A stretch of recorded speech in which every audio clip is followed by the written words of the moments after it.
এখন এই একটা সৃজনশীলের সমাধান করি। ধরো কি দেওয়া আছে, একটা সমকোণী ত্রিভুজ দেওয়া আছে, এই কোণটার মান, এই কোণটার একটা নাম দেওয়া আছে x প্লাস ওয়াই, এই কোণটা কি দেওয়া আছে x minus Y, R A B এর মান দেওয়া আছে 1 এবং বি সি এর মান দেওয়া কত √3। ফার্স্টের ক নাম্বার কোশ্চেন আমাদের কি বলছে, এসি এর মান বের করতে। আচ্ছা আমরা এসি এর মান বের করি।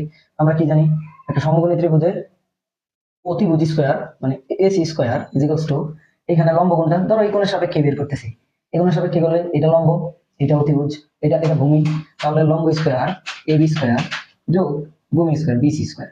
আমাদের কি চাইছে এসি এর মান, তাহলে এসি ইজ ইকুয়ালস টু কি হয় √over A B square plus BC square. তাহলে এ বি এর মান কত 1 আর বিসি এর মান কত √3, তাহলে কত আসে 1 প্লাস 3 √4 ইজ ইকুয়ালস টু 2। তাহলে আমরা এসি এর মান কত পাইলাম, সুতরাং AC is equals to root শুধু 2 √2 না। তাহলে আমরা এসি এর মান কত পাইলাম 2। এখন আসো আমরা খ নম্বরটা দেখি কি বলছে, tan a plus tan c এর মান বের করতে। কি বলছে tan a plus tan c। আচ্ছা tan মানে কি জানি আমরা, tan theta is equals two লম্ব বাই ভূমি, তাই না। tan a, দেখো যখন আমরা এই কোণটা নিব, এই কোণের সাপেক্ষে লম্ব কোণটা এইটা, তাহলে উপরে কত বসবে √3, আর এই কোণের সাপেক্ষে ভূমি কোণটা এইটা, তাহলে এখানে কত বসবে 1। তাহলে tan এর মান আমরা কত পাইলাম √3।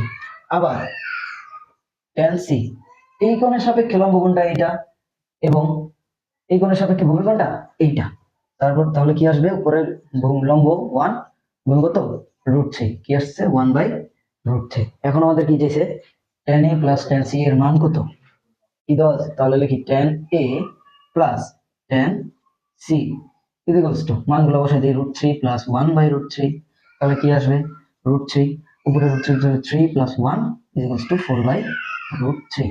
তাহলে আমরা tan a plus tan c এর মান কত পেয়েছি 4/√3। আমাদের খ নাম্বার এতটুকুই, এটা খ নাম্বার হবে আমাদের খ নাম্বার কোশ্চেনের অ্যান্সার এতটুকুই, ইজি না। এখন দেখো আমাদের ঘ নাম্বার কোশ্চেনে কি বলছে, ঘ নাম্বার কোশ্চেনে আছে কি x ও y এর মান নির্ণয় করো। কি বলছে x এবং y করবো, x এবং y এর মান নির্ণয় করি।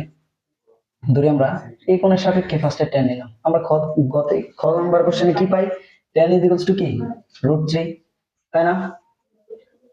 tan এর পরিবর্তে কি বসাইতে পারি আমরা x plus y, x plus y is equals two √3। tan কত ডিগ্রির মান √3 60 ডিগ্রি, তাহলে tan x plus y is equals two tan 60।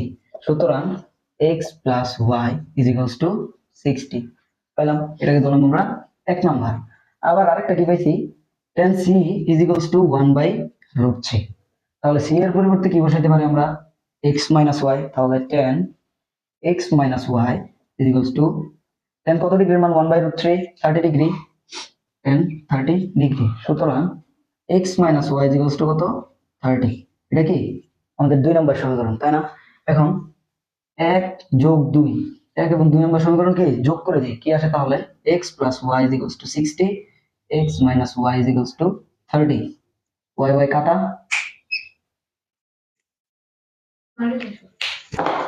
y y কাটা গেলে কি থাকে পাশে 2x, 2x is equals two 90। তাহলে x এর মান কত পাই আমরা 45। x এর মান আমরা 1 নং সমীকরণে বসাই দিই, কি আসে x plus y is equals two 60, y is equals to 60 minus x, সুতরাং y is equals to 60 minus 45 is equals to 15। তাহলে x এর মান আমরা কত পাইলাম 45 এবং y এর মান 15। বুঝা গেছে।